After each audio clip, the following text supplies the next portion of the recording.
غار में बंद होने वाले 3 मुसाफिरों की कहानी। हज़रत अब्दुल्लाह बिन उम्र फरमाते हैं कि मैंने रसूल सल्लल्लाहु अलैहि वसल्लम से सुना, आप फरमा रहे थे, तुमसे पहले किसी उम्मत के 3 आदमी सफ़र पर रवाना हुए।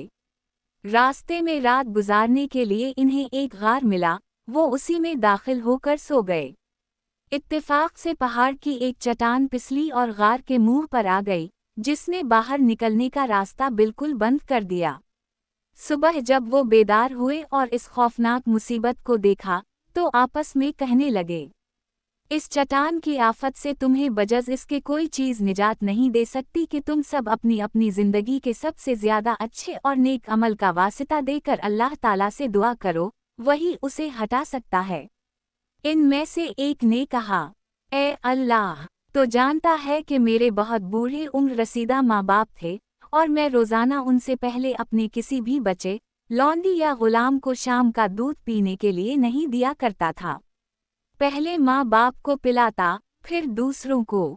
इत्तेफाक से एक दिन में चारा की तलाश में रेवर को साथ लिए बहुत दूर निकल गया और इतनी रात गए घर वापस आया कि वो इंतज़ार करते करते भूखे सो गए। मैं हसबे आदत फौरन उनके लिए बकरियों का दूध निकाल कर लाया, तो इन्हें गहरी नींद में सोता हुआ पाया। मैंने उनके आराम के ख्याल से ना इन्हें जगाना पसंद किया और ना उनसे पहले बीवी बच्चों वगैरह को दूध पिलाना गवारा किया। रात भर उनके सराहने दूध का प्याला हाथ में लिए खड़ा रहा और उनके जागने का इंतजार करता रहा। बहरहाल जब वो बेदार हो गए और इन्होंने अपने हिस्से का दूध पी लिया, तब हम सब ने पिया। ए अल्लाह, अगर मैंने माँ बाप का ये एहतराम और खिदमत तेरी रज़ा के लिए की हो, तो मेरे इस नेक अमल के तुफैल हम सबको इस चट्टान की मुसीबत से निजात दे, जिसमें हम गिरफ्तार हैं। इस दुआ के बाद वो चट्टान थोड़ी सी हट गई, मगर इससे वो निकल नहीं सकते थे। दूसरे ने कहा, या अल्लाह, तो जानता है कि मेरे चचा की एक लड़की थी, जो मुझे सबसे ज़्यादा महबूब थी। मैंने इसे अपनी हवस का शिकार बनाने के लिए काफ़ी जतन किए, मगर इसने साफ इनकार कर दिया।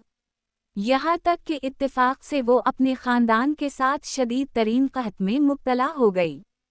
फ़क्र व इफ़लास से मजबूर होकर वो मेरे पास मदद मांगने आई, तो मैंने उसे 120 दीनार, सोने के सिक्के, इस शर्त पर देना मंजूर किए कि वो मुझे तन्हाई में अपने नफ्स पर कुदरत दे दे। वो मजबूरन इस पर आमादा हो गई। यहाँ तक कि जब मैं उसकी दोनों टांगों के दरमियान बैठ गया, तो उसने बड़ी आजज़ी से कहा, अरे खुदा के बंदे, अल्लाह से डर, बग़ैर हक़ के महर को मत तोड़, इस अमानत को हाथ ना लगा। इलाही, सिर्फ तेरे वास्ते और तेरे खौफ की वजह से मैं फ़ौरन हट गया, हालांकि मुझे इससे बेइंतहा मोहब्बत थी और वो अपने नफ्स को मेरे सुपरद कर चुकी थी। मैं जो चाहता, इसके साथ कर सकता था, और वो सोने के सिक्के भी, जो मैंने इसे दिए थे, इसके पास छोड़ दिए। या अल्लाह, अगर मैंने ये काम सिर्फ तेरी रज़ा के लिए किया हो, तो इस मुसीबत को, जिसमें हम सब गिरफ्तार हैं, दूर कर दे। इस दुआ के बाद चट्टान और थोड़ी सी हट गई, मगर फिर भी वो गार से बाहर नहीं निकल सके। तीसरे आदमी ने कहा, या अल्लाह, तो जानता है कि मैंने एक मर्तबा चंद मजदूरों से उजरत पर काम करवाया था, और काम ख़त्म हो जाने के बाद मैंने सबको मजदूरी दे दी, बजज़ एक मजदूर के। उसने किसी वजह से अपनी मजदूरी ना ली और चला गया। मैंने उसकी मजदूरी की रकम को कारोबार में लगा दिया, यहाँ तक कि वो रकम बढ़ते बढ़ते बहुत ज़्यादा माल बन गई। तब एक दिन वो मजदूर आया और उसने कहा, ए अल्लाह के बंदे, मेरी मजदूरी दे दे। मैंने कहा, ये ऊँट, गाय, बकरियां और लौंडी, गुलाम सब तेरी मजदूरी की पैदावार हैं, आओ और शौक से सब ले जाओ। इस मजदूर ने कहा, अल्लाह के बंदे, मेरे साथ दिल लगी ना कर। मैंने कहा, मैं तेरे साथ मुतलक दिल लगी नहीं कर रहा। दरहकीकत ये सब चीज़ें तेरी मजदूरी की पैदावार हैं और तेरी ही हैं। तो उसने वो सब मवेशी और लौंडी, गुलाम ले लिए और हनका कर ले गया, और कुछ नहीं छोड़ा।